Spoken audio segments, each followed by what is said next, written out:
Selamat berjumpa kembali saudara-saudari yang mengasihi Tuhan, dikasihi Tuhan Yesus Kristus. Selamat hari Minggu, hari kebangkitan Tuhan, hari kemenangan. Saya akan membaca dari Mazmur pasal pertama ya. Mazmur pasal pertama, saya akan berdoa terlebih dahulu. Bapa di surga, hamba mengucap syukur. Terima kasih untuk hari yang Tuhan berikan kepada kami. Hari ini hari Minggu. Engkau ingatkan kami anak-anak-Mu, jikalau hari ini adalah hari kemenangan, sehingga biarlah Tuhan Kau juga boleh membuat kami menang, karena Tuhan yang telah memberikan kemenangan di dalam hidup kami, dan kami tinggal di dalam Tuhan, di dalam kemenangan-Mu, kemenangan atas dosa, kemenangan atas nafsu, kemenangan atas dunia ini. Bapa, ampuni akan segala dosa-dosa kami Tuhan, berikan firman-Mu untuk kehidupan kami. Terpujilah nama-Mu Bapa. Amin.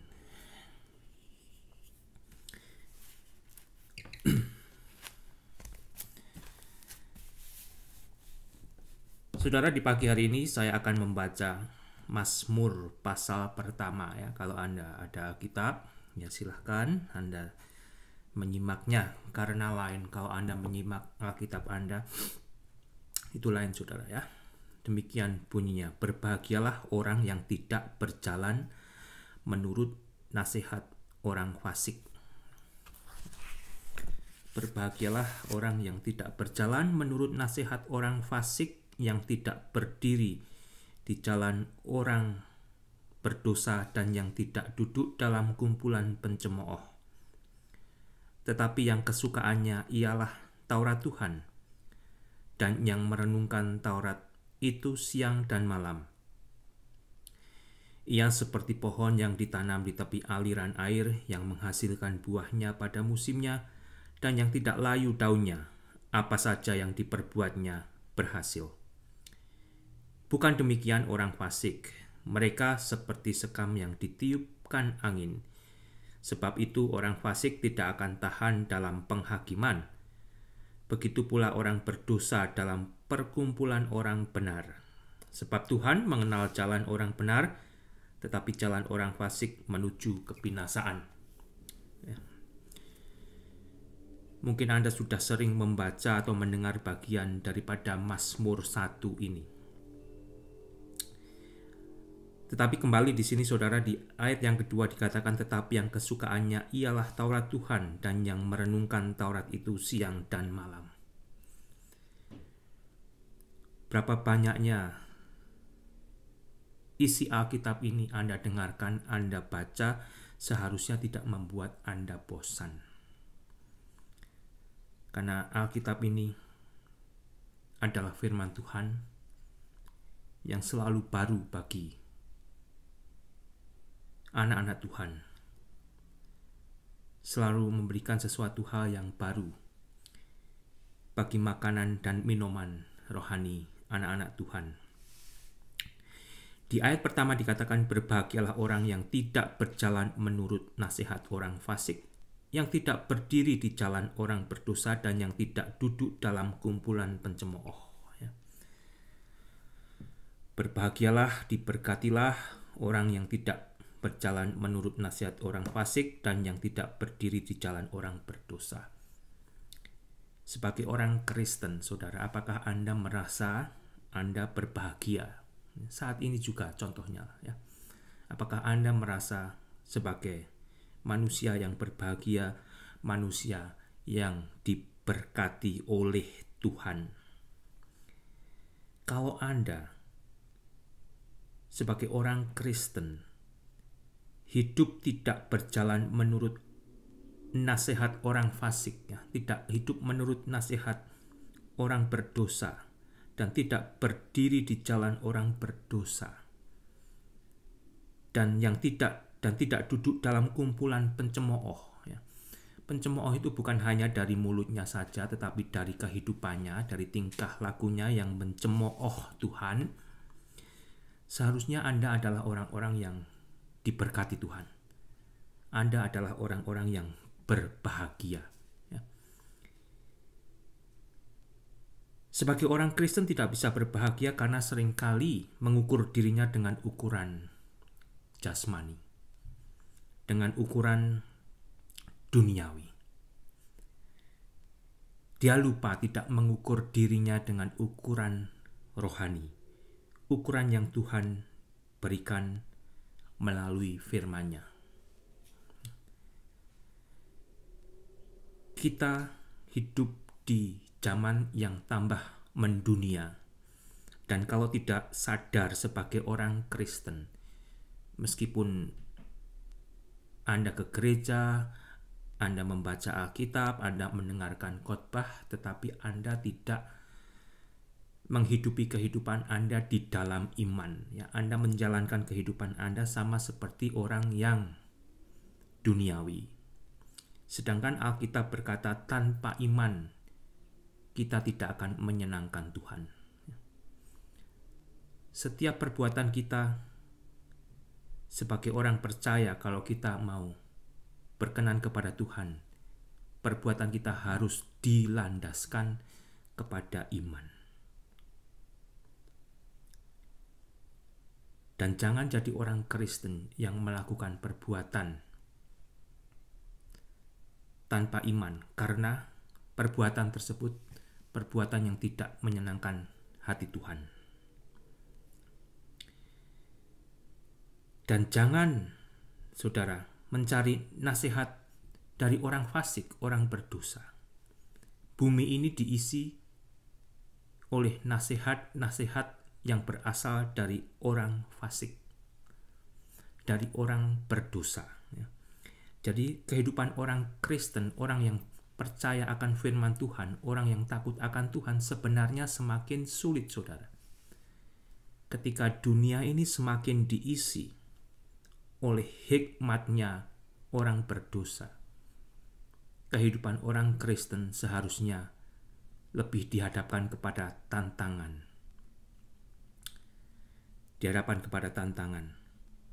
Karena cara orang yang tidak mengenal Tuhan, cara orang yang tidak percaya kepada Tuhan, cara orang yang hanya mengaku sebagai orang yang percaya kepada Tuhan tetapi tidak mendasarkan perilakunya kepada Tuhan, itu menghasilkan perbuatan yang sama, yang tidak sesuai dengan firman Tuhan.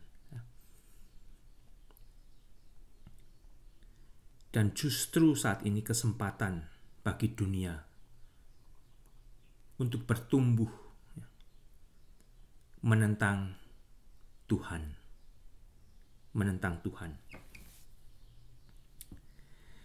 Sehingga kembali, saudara, siapa yang tahu apa itu dosa? Siapa yang tahu apa itu dosa? Apakah semua mereka yang mengaku orang Kristen, orang beragama sebenarnya mengerti dosa? Hanya mereka yang menjauhi dosa itu yang sebenarnya yang mengerti dosa.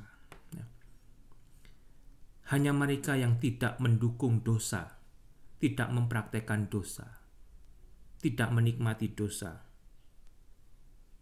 mereka itulah orang-orang Kristen sebenarnya juga yang mengerti dosa, saudara. Sebagai orang Kristen, sebagai orang percaya, sebagai anak-anak Tuhan, sebagai orang yang takut akan Tuhan, kita akan berbahagia jikalau kita tidak berjalan menurut nasihat orang fasik, nasihat orang berdosa. Di sisi lain, berjalanlah menurut nasihat Tuhan, nasihat Yesus, nasihat penasehat yang ajaib. Kita sudah diberikan satu penasehat yang ajaib, penasehat yang melebihi segala penasehat yang ada di seluruh muka bumi ini, yaitu penasehat ajaib. Anda bisa baca dari Yesaya pasal 9 ayat 6. Apakah Anda hidup saat ini sesuai dengan nasihat dari penasehat ajaib? Apakah saya berbicara sesuai dengan nasihat daripada penasehat ajaib? Saya dan saudara, terutama orang Kristen, kita sudah diberikan penasehat ajaib tersebut, yaitu Yesus. Yesus adalah firman yang telah menjadi manusia. Dan di dalam firman Tuhan yang kita baca, yang kita renungkan, yang kita simpan, yang kita aplikasikan, yang kita praktekkan, biarlah itu menjadi satu tanda jikalau saya dan saudara hidup di dalam nasihat Tuhan. Nasihat orang yang dibenarkan, kehidupan nasihat orang benar yang hidup di dalam nasihat Tuhan, nasihat orang yang sudah dibenarkan oleh Tuhan, ya. Kita menghidupi di dalamnya, di dalam nasihat Tuhan, saudara. Dan dari situ kita akan menyukai Taurat Tuhan. Kita akan merenungkan Taurat Tuhan itu siang dan malam, ya. Hanya untuk recheck, ya, apakah saya dan Anda menyukai Taurat Tuhan. Apakah saya dan saudara merenungkan Taurat itu siang dan malam, ya. Artinya, apakah kehidupan saya sehari lepas sehari, kehidupan Anda sehari lepas sehari itu diinspirasi oleh Tuhan, diinspirasi oleh firman Tuhan yang senantiasa kita rindukan dan kita baca, saudara. Kalau Anda membuat perbandingan, ya, kalau saya membuat perbandingan dalam sehari, dalam seminggu, berapa banyak saya dan Anda meluangkan diri kita untuk membaca firman Tuhan dengan melakukan kegiatan-kegiatan lain yang di luar pekerjaan pokok lah, ya. Oke. Kalau Anda bekerja, oke, itu bisa dimaklumi, tetapi ya, dengan istilahnya buka TV, buka sosial media, dan lain sebagainya dibandingkan dengan waktu Anda membaca firman Tuhan, Taurat Tuhan, bandingannya seperti apa itu, saudara? Apakah Anda mendapatkan bandingan yang baik, ya, atau tidak? Karena itu akan mempengaruhi saya dan saudara. Karena dikatakan di sini, orang yang melakukan ini semua, ia seperti pohon yang ditanam di tepi aliran air, yang menghasilkan buahnya pada musimnya, dan yang tidak layu daunnya. Apa saja yang diperbuatnya berhasil, saudara. Ya. Ada pohon yang pada akhirnya kering dan mati. Ya. Ada pohon yang kelihatan subur, ya, hijau, banyak daunnya, tetapi tidak ada buahnya. Ya. Tapi ada juga yang pohon kelihatannya sehat, tapi memang sehat benar. Dan kalau sehat benar, menghasilkan buah. Itu sebetulnya yang dirindukan oleh Tuhan. Agar anak-anak Tuhan bukan hanya sehat-sehatan, tetapi benar-benar sehat. Sehingga anak-anak Tuhan akan menghasilkan buah-buah, ya, dari hasil kehidupan rohaninya bersama Tuhan. Di bagian yang lain juga firman Tuhan mengingatkan kita agar kita tidak bergaul dengan orang-orang berdosa. Mereka yang mengatakan teman tetapi perbuatannya kita tahu adalah perbuatan yang tidak sesuai dengan perintah Tuhan, firman Tuhan, ya harus kita tinggalkan, saudara. Ya harus kita tinggalkan. Bukan justru kalau di antara sesama orang Kristen, ya, ketemu, yang terjadi justru gosip, ya, yang terjadi justru mabuk-mabukan, yang terjadi justru perbincangan yang berdosa, ya. Itu justru terbalik-balik, saudara. Dan tidak mengherankan di masa ini, karena masa ini mendekati masa akhir. Kalau Anda tidak waspada, itu bisa menjadi perbuatan kita, ya. Hati-hatilah, ya. Kalau Anda berkumpul di antara teman-teman, ya, justru isinya teman-teman Kristen, ya. Kalau perbuatannya yang terjadi, percakapannya yang terjadi, percakapan yang tidak sesuai dengan firman Tuhan, dan Anda tahu itu adalah percakapan, perbuatan, tindakan dosa, ya. Anda sebenarnya menentang Tuhan. Anda mencemooh Tuhan, ya. Anda mencemooh Tuhan. Anda menyembah Tuhan, saudara, ya. Sehingga kembali, jadilah orang yang berbahagia. Jadilah orang yang diberkati Tuhan. Karena kita memelihara jalan Tuhan. Karena kita takut akan Tuhan. Sehingga kembali saudara, kartu kekristenan Anda, titel Anda di dalam pelayanan kekristenan, ya, baik Kristen awam, baik ketua pemuda dan sebagainya, bahkan majelis, ketua majelis, bahkan pendeta, saudara. Seharusnya Anda itu yang menjadi contoh untuk hidup di dalam Tuhan, untuk hidup ya takut akan Tuhan, untuk hidup jauh bahkan menentang dosa. Biarlah itu Anda lakukan dan orang melihat Anda sebagai orang-orang yang berbahagia di dalam Tuhan. Karena Anda dekat dengan Tuhan, Anda jauh dari dosa, dan bahkan Anda menentang dosa. Dengan kebahagiaan Anda sebagai orang Kristen, sebagai anak-anak Tuhan yang disaksikan oleh orang lain, saudara, itu akan menarik orang lain juga menjadi kesaksian yang baik. Bukan justru sebagai orang Kristen kita tidak bisa menunjukkan kebahagiaan kita kepada orang non-Kristen. Nah, itu sudah satu tanda kesalahan. Satu tanda kesalahan. Di ayat keempat, bukan demikian orang fasik, mereka seperti sekam yang ditiupkan angin. Sebab itu orang fasik tidak akan tahan dalam penghakiman, begitu pula orang berdosa dalam perkumpulan orang benar. Saudara. Orang fasik, orang berdosa, sebagian mereka merasa untouchable, tidak tersentuh. Mereka seolah-olah berkuasa dan memiliki dunia. Kalau toh sebagian daripada mereka sanggup berkuasa dan memiliki dunia, berapa lama sih mereka bisa bertahan? Mereka akan mati, mereka akan dihakimi, dan mereka akan dihukum. Siapa, saudara, orang yang berdosa yang akan tahan dalam penghakiman dan penghukuman Tuhan?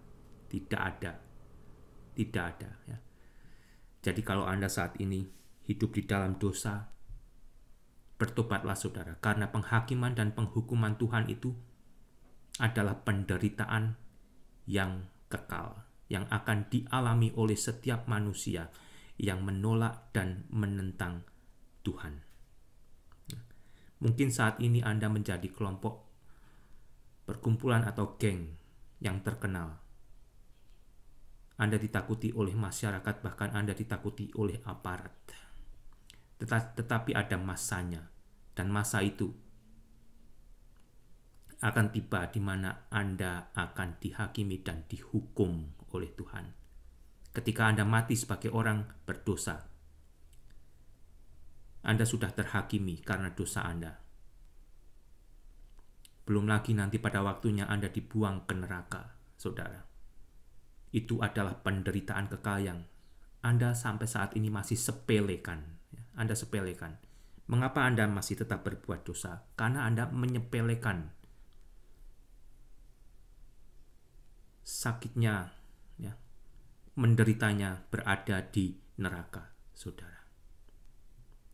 Takutlah akan Tuhan, bertobatlah, dan tinggallah di dalam anugerah, berkat, dan kebahagiaan Tuhan, karena itu yang Tuhan inginkan, karena itu yang Tuhan rindukan, agar setiap manusia boleh percaya kepada Allah dan diselamatkan di dalam Allah penyelamat Yesus Kristus.